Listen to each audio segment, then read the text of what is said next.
사도행전을 봤는데도 그때에, 마태복음에도요 그때에. 이 말은 1990 몇 년, 2000 몇 년 이렇게 시간순으로 마태복음이 기록된 것이 아니고, 나중에 시간이 많이 지난 후에 교회에 어려움이 생기자 여러분 이렇게 교회는 해야 됩니다 라고 하는 것보다, 주님이 이 땅에 계실 때 이런 상황에서 이렇게 말씀하셨습니다. 그러면 이런 비슷한 상황, 주님이 계셨을 때 그 비슷한 상황에 말씀하신 것처럼 우리가 당면한 문제를 이렇게 풀어야 됩니다 라고 말씀하시는 뜻이 그때입니다. 즉 예수님은 이 땅에 살아계셨을 때 이거에 비슷한 해답을 주신 거예요.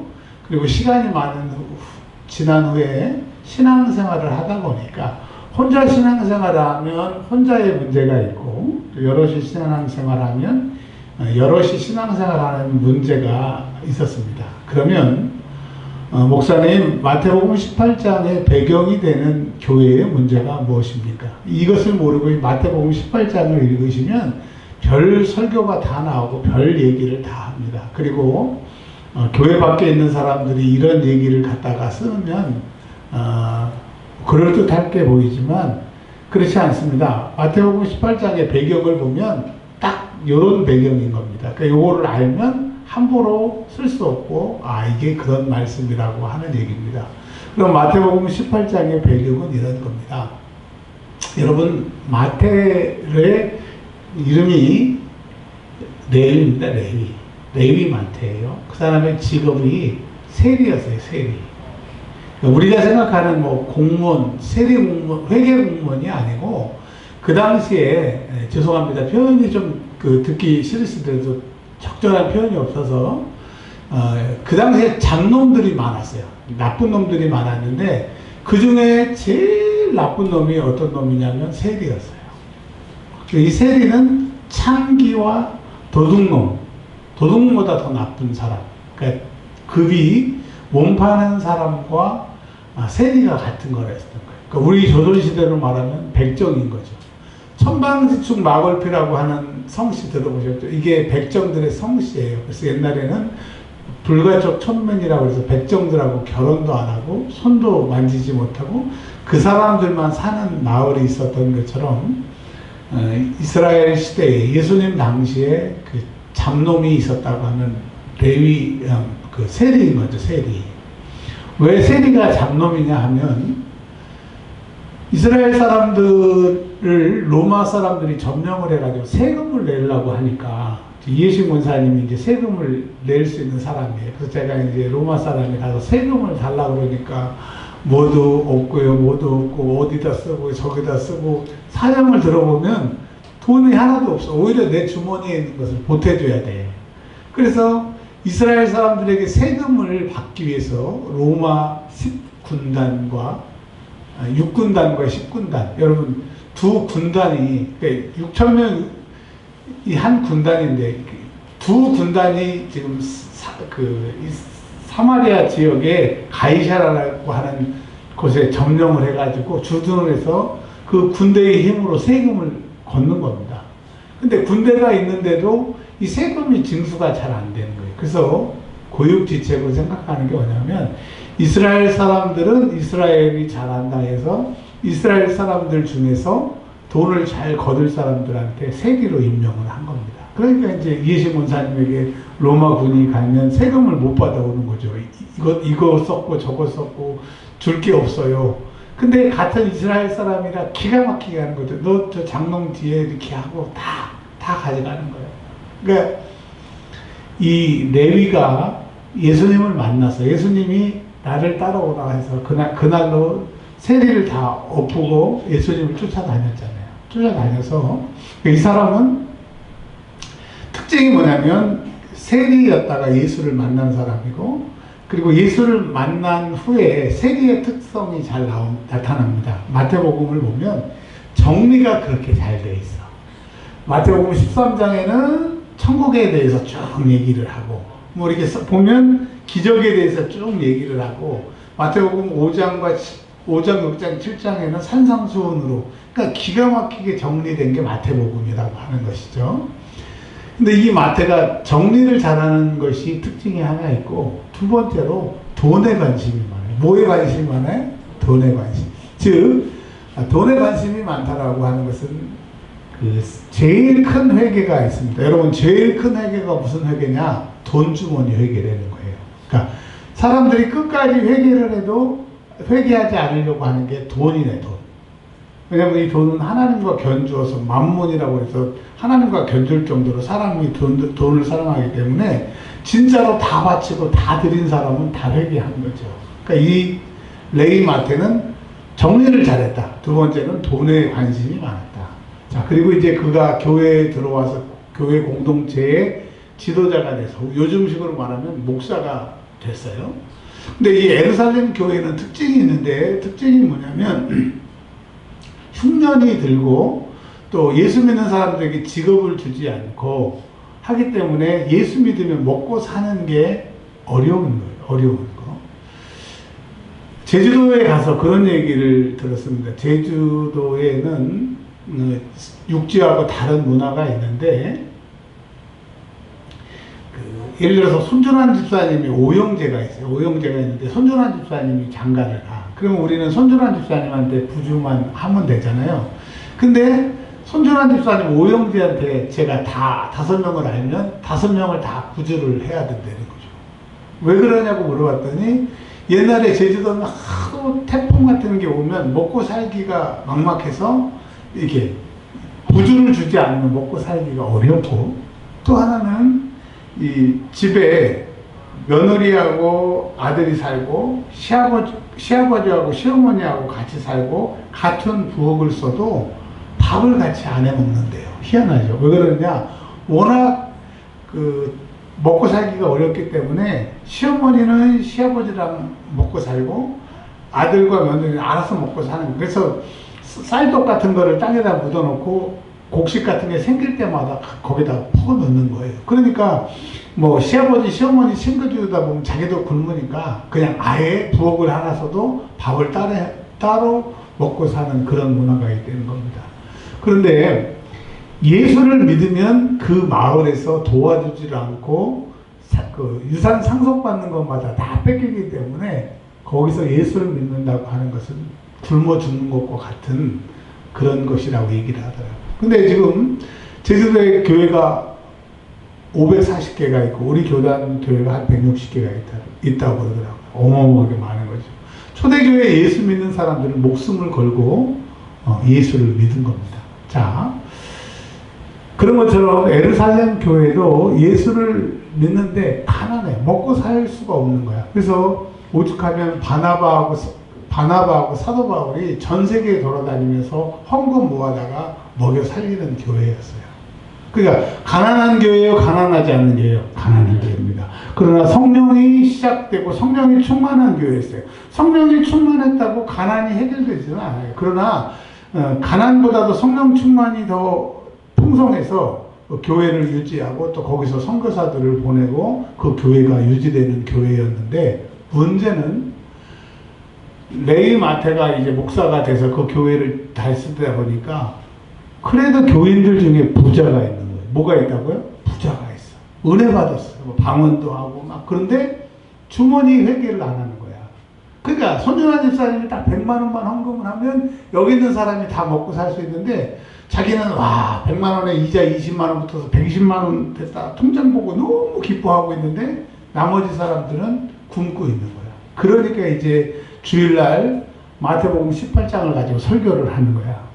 자, 그러니까 여러분 이 마태복음 18장은 예수님의 말씀이니까 모든 사람들에게 해당이 되기도 하지만 특수성이 있어.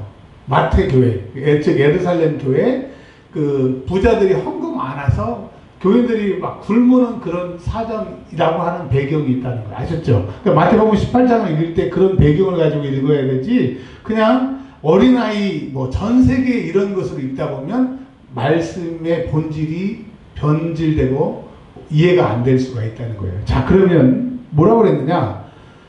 18장 3절에 이래요. 천국은 어떤 사람이 들어가느냐?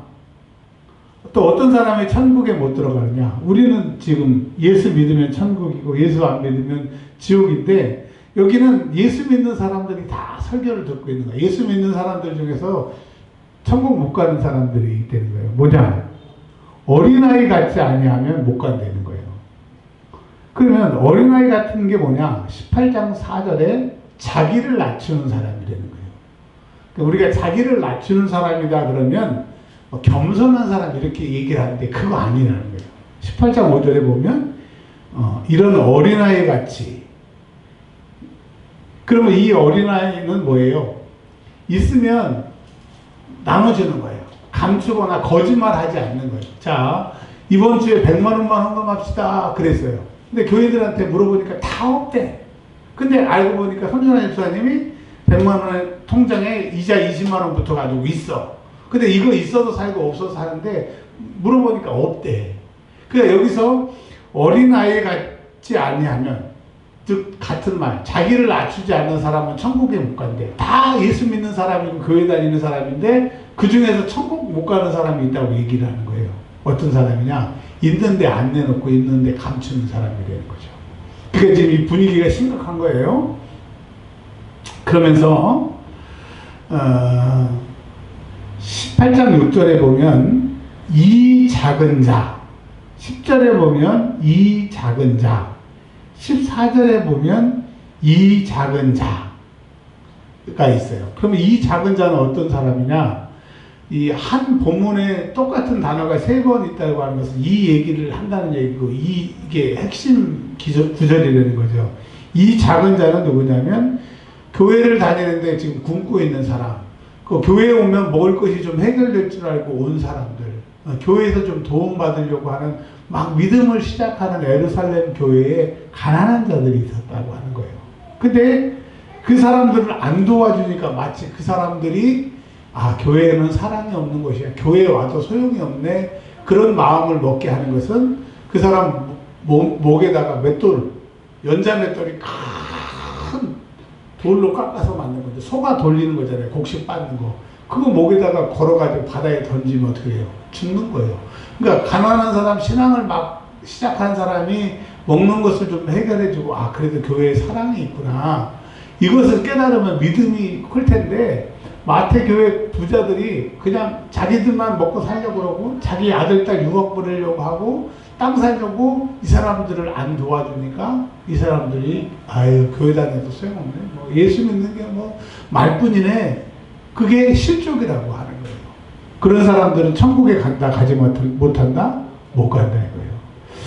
그래서 9절에 8절과 9절에 두 손이 범죄하면 손발 찍어버리고 천국 가는 게 낫지, 손발 멀쩡해갖고 지옥 가면 안 된다. 그리고 눈으로 범죄하면 그 눈 뽑고 천국 가는 게 낫지, 멀쩡한 눈으로 지옥 가는 거 안 되지 않나. 이렇게 하는 것은 뭐냐면, 너희들이 다 가지고 돈도 가지고 도와주지도 않고 이러면 어디 간다는 거예요? 지옥 간다는 거예요. 천국 가려면 어린아이처럼 거짓말하지 말고 있는 대로 좀 나눠주라는 거예요. 나눠주는 것은 하나님이 채워주신다고 하는 것을 믿는 것이고, 또 하나님을 사랑하기 때문에 내가 좀 굶주려도 이웃을 내 몸같이 사랑하라는 하나님 말씀을 순종해서 사랑을 베푸는 것이 믿음이지, 그냥 하나님도 믿고 돈도 가지고 있고 그러면서 나는 예수 믿는 거라고 생각하지 말라고 한다. 결론은 뭐예요? 이와 같이입니다. 같이 읽어볼게요. 시작. 이와 같이 이 작은 자 중에 하나라도 잃는 것은 하늘에 계신 너희 아버지의 뜻이 아니니라. 그러니까 너희들이 안 도와줘서 교회의 사람이 떠나면 하나님이 기뻐하시지 않기 때문에 빨리 저 사람들이 떠나려고 하니까 도와줘라, 이런 겁니다. 그러니까 여러분, 우리가 이제 교회를 다니면서 신앙생활 하면서 여러분들이 하는 것들이 하나님의 뜻을 이루게 되는 거예요. 여러분의 그 작은, 물론 우리 입장에서는 큰 거죠. 여러분이 하시는 입장에서는 그 액수가 큰 거예요. 부자들이 보기에는 작은 것 같지만 하나님은 그 우리의 예물과 우리의 정성을 가지고 일하시는 겁니다. 오늘 어떤 집사님이 이제 그 태국에 있는 선교사님한테 10만 원씩 달달이 헌금을 하겠다고 그랬어요. 그러니까 여러분 이 얘기 듣고 여러분 그렇게 하고 계시잖아요. 이미 하고 계시잖아요, 여러분들. 근데 그 동참을 하신다고 그랬잖아요. 그리고 우리 손준환 집사님도 여러분 그 네 분의 선교사님을 저분이 돕는 거예요. 우리 교회가 하고 있지만 저분이 매주 헌금해가지고 그거 네 선교사님한테 나눠서 가는 거예요. 이게 지금 우리가 하나님의 뜻을 이루고 있는 것입니다. 여러분, 하나님이 우리 하고 있는 거 다 기억하시고 우리의 그 숨소리까지도 다 보고 계시는 거예요. 하나님의 결정적인 순간에 여러분을 도우실 겁니다. 그래서 우리가 이기적으로 예수 믿지 말고 하나님의 뜻을 이루면서 예수 믿는 저와 여러분들이 되시길 바랍니다. 제가 요즘에 진짜 정신 좀 차렸어요. 근데 이번에 은혜 받고 와서 더 정신을 차렸거든요. 제가 열심히 여러분을 위해서 기도하고 있을 테니까 힘내세요. 하나님이 여러분을 도우실 겁니다. 이제는 우리 구주 예수 그리스도의 은혜와 아버지 하나님의 크신 사랑하심과 성령님 내주교통위로 충만케 하심이 이제 나도 하나님의 뜻을 이루며 신앙생활하리라 다짐하고 고개 숙인 주의 사랑하는 백성들 머리 위에 이제부터 영원토록 함께 하시기를 간절히 축원하옵나이다. 아멘. 하나님 아버지, 우리 안지영 집사님 주일 예물과 또 10의 인조를 드렸습니다. 받아주시고 그 남은 생애 가운데 영육간에 강건함으로 없어서 우리 구주 예수 그리스도의 이름으로 축복하며 기도합니다. 아멘. 하나님 아버지, 우리 손준환 집사님 장거리로 출장을 다니고 있습니다. 운전에 어려움 당하지 않게 하시고 더위 먹거나 사람 때문에 속상하지 않게 하시고 그리고 우리가 오늘 짧은 대화를 나눴습니다. 우리 집사님의 형편과 저들을 위해서 중고하게 싸우는 프로로와 다니게 하시고 마음껏 주의 일할 수 있도록 주여 그의 무거운 짐을 주님 앞에 내려놓고 쉬게 하여 주옵소서. 그의 형편과 저들을 하시는 하나님 도와 주시옵소서.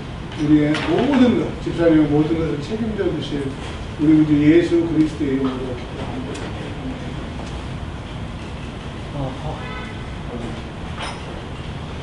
우리 작은 사모님도 와서 기도 좀 나누시죠. 하나님 아버지 감사합니다. 우리 예수 목사님 자녀들에게 복을 주시고 손주도 허상도 깔게 해주시고